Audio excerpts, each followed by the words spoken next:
Hello and good day. This one is Toyota Aqua 2017-18 model, and today we have replaced the starting battery. This one is the originally faulty battery, 35 ampere, and we are replacing 45 ampere battery. This one is Varta B19 45Ah. We have altered the bottom plate a little, and then we have installed this battery.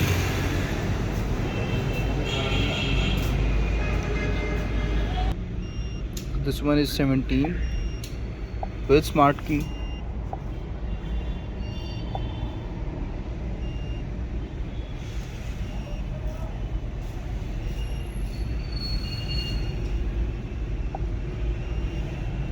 Now I am scanning for all the fault codes, and I will simply clear them once they pop up.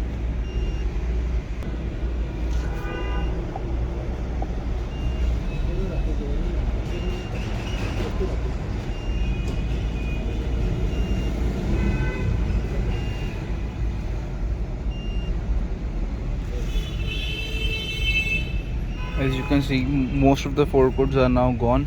Only this one remains. It is an history error, so no worries.